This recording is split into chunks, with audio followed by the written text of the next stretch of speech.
شروع اللہ کے نام سے جو بڑا مہربان نہایت رحم والا ہے۔ طاسین، یہ قرآن اور کتاب روشن کی آیتیں ہیں، مومنوں کے لیے ہدایت اور بشارت ہے۔ وہ جو نماز پڑھتے اور زکوٰۃ دیتے اور آخرت کا یقین رکھتے ہیں۔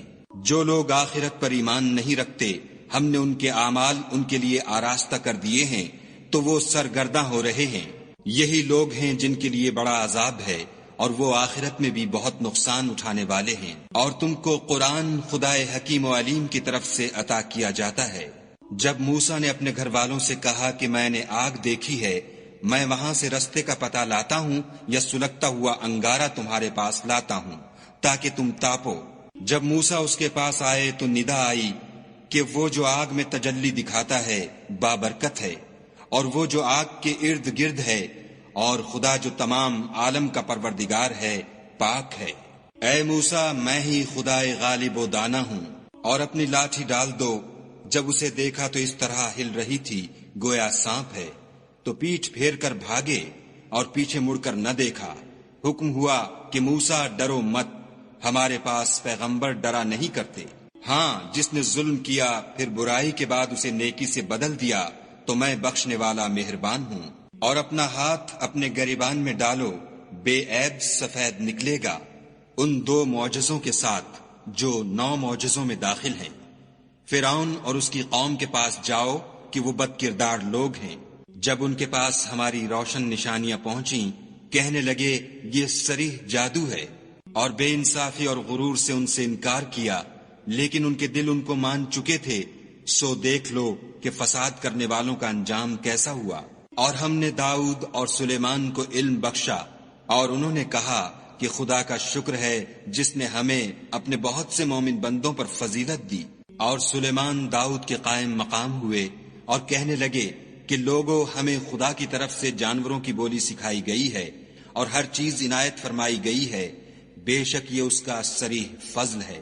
اور سلیمان کے لیے جنوں اور انسانوں اور پرندوں کے لشکر جمع کیے گئے، اور وہ قسم وار کیے گئے تھے، یہاں تک کہ جب چیونٹیوں کے میدان میں پہنچے تو ایک چیونٹی نے کہا کہ چیونٹیوں اپنے اپنے بلوں میں داخل ہو جاؤ، ایسا نہ ہو کہ سلیمان اور اس کے لشکر تم کو کچل ڈالیں اور ان کو خبر بھی نہ ہو۔ تو وہ اس کی بات سے ہنس پڑے اور کہنے لگے کہ اے پروردگار، مجھے توفیق عنایت کر کہ جو احسان تو نے مجھ پر اور میرے ماں باپ پر کیے ہیں ان کا شکر کروں، اور ایسے نیک کام کروں کہ تو ان سے خوش ہو جائے، اور مجھے اپنی رحمت سے اپنے نیک بندوں میں داخل فرما۔ اور جب انہوں نے جانوروں کا جائزہ لیا تو کہنے لگے کیا سبب ہے کہ ہدہد نظر نہیں آتا؟ کیا کہیں غائب ہو گیا ہے؟ میں اسے سخت سزا دوں گا یا ذبح کر ڈالوں گا، یا میرے سامنے اپنی بے قصوری کی دلیل صریح پیش کرے۔ ابھی تھوڑی ہی دیر ہوئی تھی کہ ہدہد موجود ہوا اور کہنے لگا کہ مجھے ایک ایسی چیز معلوم ہوئی ہے جس کی آپ کو خبر نہیں، اور میں آپ کے پاس شہر سبا سے ایک یقینی خبر لے کر آیا ہوں۔ میں نے ایک عورت دیکھی کہ ان لوگوں پر بادشاہت کرتی ہے اور ہر چیز اسے میسر ہے، اور اس کا ایک بڑا تخت ہے۔ میں نے دیکھا کہ وہ اور اس کی قوم خدا کو چھوڑ کر آفتاب کو سجدہ کرتے ہیں، اور شیطان نے ان کے اعمال انہیں آراستہ کر دکھائے ہیں اور ان کو رستے سے روک رکھا ہے، پس وہ رستے پر نہیں آتے اور نہیں سمجھتے کہ خدا کو جو آسمانوں اور زمین میں چھپی چیزوں کو ظاہر کر دیتا اور تمہارے پوشیدہ اور ظاہر اعمال کو جانتا ہے، کیوں سجدہ نہ کریں؟ خدا کے سوا کوئی عبادت کے لائق نہیں، وہی عرش عظیم کا مالک ہے۔ سلیمان نے کہا اچھا، ہم دیکھیں گے تو نے سچ کہا ہے یا تو جھوٹا ہے۔ یہ میرا خط لے جا اور اسے ان کی طرف ڈال دے، پھر ان کے پاس سے پھر آ اور دیکھ کہ وہ کیا جواب دیتے ہیں۔ ملکہ نے کہا کہ دربار والوں، میری طرف ایک نامہ گرامی ڈالا گیا ہے، وہ سلیمان کی طرف سے ہے، اور مضمون یہ ہے کہ شروع خدا کا نام لے کر جو بڑا مہربان نہایت رحم والا ہے، بعد اس کے یہ کہ مجھ سے سرکشی نہ کرو اور مطیع و منقاد ہو کر میرے پاس چلے آؤ۔ خط سنا کر کہنے لگی کہ اے اہل دربار، میرے اس معاملے میں مجھے مشورہ دو، جب تک تم حاضر نہ ہو اور صلاح نہ دو میں کسی کام کو فیصل کرنے والی نہیں۔ وہ بولے کہ ہم بڑے زور آور اور سخت جنگجو ہیں، اور حکم آپ کے اختیار ہے، تو جو حکم دیجیے گا اس کے معال پر نظر کر لیجیے گا۔ اس نے کہا کہ بادشاہ جب کسی شہر میں داخل ہوتے ہیں تو اس کو تباہ کر دیتے ہیں اور وہاں کے عزت والوں کو ذلیل کر دیا کرتے ہیں، اور اسی طرح یہ بھی کریں گے۔ اور میں ان کی طرف کچھ تحفہ بھیجتی ہوں اور دیکھتی ہوں کہ قاصد کیا جواب لاتے ہیں۔ جب قاصد سلیمان کے پاس پہنچا تو سلیمان نے کہا، کیا تم مجھے مال سے مدد دینا چاہتے ہو؟ جو کچھ خدا نے مجھے عطا فرمایا ہے وہ اس سے بہتر ہے جو تمہیں دیا ہے۔ حقیقت یہ ہے کہ اپنے تحفے سے تم ہی خوش ہوتے ہوگے۔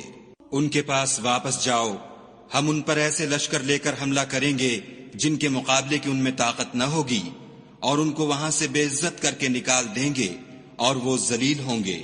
سلیمان نے کہا کہ اے دربار والو، کوئی تم میں ایسا ہے کہ قبل اس کے کہ وہ لوگ فرما بردار ہو کر ہمارے پاس آئیں ملکہ کا تخت میرے پاس لے آئے؟ جنات میں سے ایک قوی ہیکل جن نے کہا کہ قبل اس کے کہ آپ اپنی جگہ سے اٹھیں میں اس کو آپ کے پاس لا حاضر کرتا ہوں، اور مجھے اس پر قدرت بھی حاصل ہے اور امانت دار بھی ہوں۔ ایک شخص جس کو کتاب الہی کا علم تھا کہنے لگا کہ میں آپ کی آنکھ کے جھپکنے سے پہلے اسے آپ کے پاس حاضر کیے دیتا ہوں۔ جب سلیمان نے تخت کو اپنے پاس رکھا ہوا دیکھا تو کہا کہ یہ میرے پروردگار کا فضل ہے تاکہ مجھے آزمائے کہ میں شکر کرتا ہوں یا کفران نعمت کرتا ہوں، اور جو شکر کرتا ہے تو اپنے ہی فائدے کے لیے شکر کرتا ہے، اور جو ناشکری کرتا ہے تو میرا پروردگار بے پرواہ اور کرم کرنے والا ہے۔ سلیمان نے کہا کہ مالکہ کے امتحان عقل کے لیے اس کے تخت کی صورت بدل دو، دیکھیں کہ وہ سوجھ بوجھ رکھتی ہے یا ان لوگوں میں سے ہے جو سوجھ نہیں رکھتے۔ جب وہ آ پہنچی تو پوچھا گیا کہ کیا آپ کا تخت بھی اسی طرح کا ہے؟ اس نے کہا کہ یہ تو گویا ہو بہو وہی ہے، اور ہم کو اس سے پہلے ہی سلیمان کی عظمت و شان کا علم ہو گیا تھا، اور ہم فرما بردار ہیں۔ اور وہ جو خدا کے سوا اور کی پرستش کرتی تھی سلیمان نے اس کو اس سے منع کیا، اس سے پہلے تو وہ کافروں میں سے تھی۔ پھر اس سے کہا گیا کہ محل میں چلیے۔ جب اس نے اس کے فرش کو دیکھا تو اسے پانی کا حوض سمجھا اور کپڑا اٹھا کر اپنی پنڈلیاں کھول دیں۔ سلیمان نے کہا یہ ایسا محل ہے جس کے نیچے بھی شیشے جڑے ہوئے ہیں۔ وہ بول اٹھی کہ پروردگار میں اپنے آپ پر ظلم کرتی رہی تھی، اور اب میں سلیمان کے ہاتھ پر خدائے رب العالمین پر ایمان لاتی ہوں۔ اور ہم نے سمود کی طرف ان کے بھائی صالح کو بھیجا کہ خدا کی عبادت کرو، تو وہ دو فریق ہو کر آپس میں جھگڑنے لگے۔ صالح نے کہا کہ اے قوم، تم بھلائی سے پہلے برائی کے لیے کیوں جلدی کرتے ہو، اور خدا سے بخشش کیوں نہیں مانگتے تاکہ تم پر رحم کیا جائے؟ وہ کہنے لگے کہ تم اور تمہارے ساتھی ہمارے لیے شگون بد ہیں۔ صالح نے کہا کہ تمہاری بدشگونی خدا کی طرف سے ہے، بلکہ تم ایسے لوگ ہو جن کی آزمائش کی جاتی ہے۔ اور شہر میں 9 شخص تھے جو ملک میں فساد کیا کرتے تھے اور اصلاح سے کام نہیں لیتے تھے۔ کہنے لگے کہ خدا کی قسم کھاؤ کہ ہم رات کو اس پر اور اس کے گھر والوں پر شبخون ماریں گے، پھر اس کے وارثوں سے کہہ دیں گے کہ ہم تو اس کے گھر والوں کے موقع ہلاکت پر گئے ہی نہیں، اور ہم سچ کہتے ہیں۔ اور وہ ایک چال چلے اور ہم بھی ایک چال چلے، اور ان کو کچھ خبر نہ ہوئی۔ تو دیکھ لو کہ ان کی چال کا انجام کیسا ہوا۔ ہم نے ان کو اور ان کی قوم سب کو ہلاک کر ڈالا۔ اب یہ ان کے گھر ان کے ظلم کے سبب خالی پڑے ہیں۔ جو لوگ دانش رکھتے ہیں ان کے لیے اس میں نشانی ہے، اور جو لوگ ایمان لائے اور ڈرتے تھے ان کو ہم نے نجات دی۔ اور لوط کو یاد کرو جب انہوں نے اپنی قوم سے کہا کہ تم بے حیائی کے کام کیوں کرتے ہو، اور تم دیکھتے ہو کیا تم عورتوں کو چھوڑ کر لذت حاصل کرنے کے لیے مردوں کی طرف مائل ہوتے ہو؟ حقیقت یہ ہے کہ تم احمق لوگ ہو۔ تو ان کی قوم کے لوگ بولے تو یہ بولے، اور اس کے سوا ان کا کچھ جواب نہ تھا کہ لوط کے گھر والوں کو اپنے شہر سے نکال دو، یہ لوگ پاک بننا چاہتے ہیں۔ تو ہم نے ان کو اور ان کے گھر والوں کو نجات دی، مگر ان کی بیوی کہ اس کی نسبت ہم نے مقرر کر رکھا تھا کہ وہ پیچھے رہنے والوں میں ہوگی۔ اور ہم نے ان پر مہ برسایا، سو جو میں ان لوگوں پر برسا جن کو متنبع کر دیا گیا تھا برا تھا۔ کہہ دو کہ سب تعریف خدا ہی کو سزاوار ہے، اور اس کے بندوں پر سلام ہے جن کو اس نے منتخب فرمایا، بھلا خدا بہتر ہے یا وہ جن کو یہ اس کا شریک بناتے ہیں؟ بھلا کس نے آسمانوں اور زمین کو پیدا کیا، اور کس نے تمہارے لیے آسمان سے پانی برسایا؟ ہم نے، پھر ہم نے اس سے سرسبز باغ اگائے۔ تمہارا کام تو نہ تھا کہ تم ان کے درختوں کو اگاتے، تو کیا خدا کے ساتھ کوئی اور بھی معبود ہے؟ ہرگز نہیں، بلکہ یہ لوگ رستے سے الگ ہو رہے ہیں۔ بھلا کس نے زمین کو قرارگاہ بنایا اور اس کے بیچ نہریں بنائیں اور اس کے لیے پہاڑ بنائے، اور کس نے دو دریاؤں کے بیچ اوٹ بنائی؟ یہ سب کچھ خدا نے بنایا، تو کیا خدا کے ساتھ کوئی اور معبود بھی ہے؟ ہرگز نہیں، بلکہ ان میں اکثر دانش نہیں رکھتے۔ بھلا کون بے قرار کی التجا قبول کرتا ہے جب وہ اس سے دعا کرتا ہے، اور کون اس کی تکلیف کو دور کرتا ہے، اور کون تم کو زمین میں اگلوں کا جانشین بناتا ہے؟ یہ سب کچھ خدا کرتا ہے، تو کیا خدا کے ساتھ کوئی اور معبود بھی ہے؟ ہرگز نہیں، مگر تم بہت کم غور کرتے ہو۔ بھلا کون تم کو جنگل اور دریا کے اندھیروں میں رستہ بتاتا، اور کون ہواؤں کو اپنی رحمت کے آگے خوشخبری بنا کر بھیجتا ہے؟ یہ سب کچھ خدا کرتا ہے، تو کیا خدا کے ساتھ کوئی اور معبود بھی ہے؟ ہرگز نہیں۔ یہ لوگ جو شرک کرتے ہیں، خدا کی شان اس سے بلند ہے۔ بھلا کون خلقت کو پہلی بار پیدا کرتا، پھر اس کو بار بار پیدا کرتا رہتا ہے؟ اور کون تم کو آسمان اور زمین سے رزق دیتا ہے؟ یہ سب کچھ خدا کرتا ہے، تو کیا خدا کے ساتھ کوئی اور معبود بھی ہے؟ ہرگز نہیں۔ کہہ دو کہ مشرکو، اگر تم سچے ہو تو دلیل پیش کرو۔ کہہ دو کہ جو لوگ آسمانوں اور زمین میں ہیں خدا کے سوا غیب کی باتیں نہیں جانتے، اور نہ یہ جانتے ہیں کہ کب زندہ کر کے اٹھائے جائیں گے، بلکہ آخرت کے بارے میں ان کا علم منتہی ہو چکا ہے، بلکہ وہ اس سے شک میں ہیں، بلکہ اس سے اندھے ہو رہے ہیں۔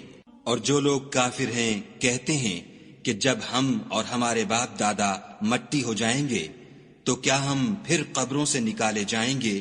یہ وعدہ ہم سے اور ہمارے باپ دادا سے پہلے سے ہوتا چلا آیا ہے۔ کہاں کا اٹھنا اور کیسی قیامت، یہ تو صرف پہلے لوگوں کی کہانیاں ہیں۔ کہہ دو کہ ملک میں چلو پھرو، پھر دیکھو کہ گناہ گاروں کا انجام کیا ہوا، اور ان کے حال پر غم نہ کرنا، اور نہ ان چالوں سے جو یہ کر رہے ہیں تنگ دل ہونا، اور کہتے ہیں کہ اگر تم سچے ہو تو یہ وعدہ کب پورا ہوگا؟ کہہ دو کہ جس عذاب کے لیے تم جلدی کر رہے ہو شاید اس میں سے کچھ تمہارے نزدیک آ پہنچا ہو، اور تمہارا پروردگار تو لوگوں پر فضل کرنے والا ہے، لیکن ان میں سے اکثر شکر نہیں کرتے۔ اور جو باتیں ان کے سینوں میں پوشیدہ ہوتی ہیں اور جو کام وہ ظاہر کرتے ہیں، تمہارا پروردگار ان سب کو جانتا ہے۔ اور آسمانوں اور زمین میں کوئی پوشیدہ چیز نہیں ہے مگر وہ کتاب روشن میں لکھی ہوئی ہے۔ بے شک یہ قرآن بنی اسرائیل کے سامنے اکثر باتیں جن میں وہ اختلاف کرتے ہیں بیان کر دیتا ہے، اور بے شک یہ مومنوں کے لیے ہدایت اور رحمت ہے۔ تمہارا پروردگار قیامت کے روز ان میں اپنے حکم سے فیصلہ کر دے گا، اور وہ غالب اور علم والا ہے۔ تو خدا پر بھروسہ رکھو، تم تو حق صریح پر ہو۔ کچھ شک نہیں کہ تم مردوں کو بات نہیں سنا سکتے، اور نہ بہروں کو جبکہ وہ پیٹھ پھیر کر پھر جائیں آواز سنا سکتے ہو، اور نہ اندھوں کو گمراہی سے نکال کر رستہ دکھا سکتے ہو۔ تم تو انہی کو سنا سکتے ہو جو ہماری آیتوں پر ایمان لاتے ہیں اور وہ فرما بردار ہو جاتے ہیں۔ اور جب ان کے بارے میں عذاب کا وعدہ پورا ہوگا تو ہم ان کے لیے زمین میں سے ایک جانور نکالیں گے جو ان سے بیان کر دے گا، اس لیے کہ لوگ ہماری آیتوں پر ایمان نہیں لاتے تھے۔ اور جس روز ہم ہر امت میں سے اس گروہ کو جمع کریں گے جو ہماری آیتوں کی تکذیب کرتے تھے تو ان کی جماعت بندی کی جائے گی، یہاں تک کہ جب سب آ جائیں گے تو خدا فرمائے گا کہ کیا تم نے میری آیتوں کو جھٹلا دیا تھا، اور تم نے اپنے علم سے ان پر احاطہ تو کیا ہی نہ تھا، بھلا تم کیا کرتے تھے؟ اور ان کے ظلم کے سبب ان کے حق میں وعدہ عذاب پورا ہو کر رہے گا تو وہ بول بھی نہ سکیں گے۔ کیا انہوں نے نہیں دیکھا کہ ہم نے رات کو اس لیے بنایا ہے کہ اس میں آرام کریں، اور دن کو روشن بنایا ہے کہ اس میں کام کریں؟ بے شک اس میں مومن لوگوں کے لیے نشانیاں ہیں۔ اور جس روز سور پھونکا جائے گا تو جو لوگ آسمانوں اور جو زمین میں ہیں سب گھبرا اٹھیں گے، مگر وہ جسے خدا چاہے اور سب اس کے پاس عاجز ہو کر چلے آئیں گے۔ اور تم پہاڑوں کو دیکھتے ہو تو خیال کرتے ہو کہ اپنی جگہ پر کھڑے ہیں، مگر وہ اس روز اس طرح اڑتے پھریں گے جیسے بادل۔ یہ خدا کی کاریگری ہے جس نے ہر چیز کو مضبوط بنایا، بے شک وہ تمہارے سب افعال سے باخبر ہے۔ جو شخص نیکی لے کر آئے گا تو اس کے لیے اس سے بہتر بدلہ تیار ہے، اور ایسے لوگ اس روز گھبراہٹ سے بے خوف ہوں گے۔ اور جو برائی لے کر آئے گا تو ایسے لوگ اوندھے منہ دوزخ میں ڈال دیے جائیں گے۔ تم کو تو انہی اعمال کا بدلہ ملے گا جو تم کرتے رہے ہو۔ کہہ دو مجھ کو یہی ارشاد ہوا ہے کہ اس شہر مکہ کے مالک کی عبادت کروں جس نے اس کو محترم اور مقام ادب بنایا ہے، اور سب چیز اسی کی ہے، اور یہ بھی حکم ہوا ہے کہ اس کا حکم بردار رہوں، اور یہ بھی کہ قرآن پڑھا کروں۔ تو جو شخص راہ راست اختیار کرتا ہے تو اپنے ہی فائدے کے لیے اختیار کرتا ہے، اور جو گمراہ رہتا ہے تو کہہ دو کہ میں تو صرف نصیحت کرنے والا ہوں۔ اور کہو کہ خدا کا شکر ہے وہ تم کو عنقریب اپنی نشانیاں دکھائے گا تو تم ان کو پہچان لوگے، اور جو کام تم کرتے ہو تمہارا پروردگار ان سے بے خبر نہیں ہے۔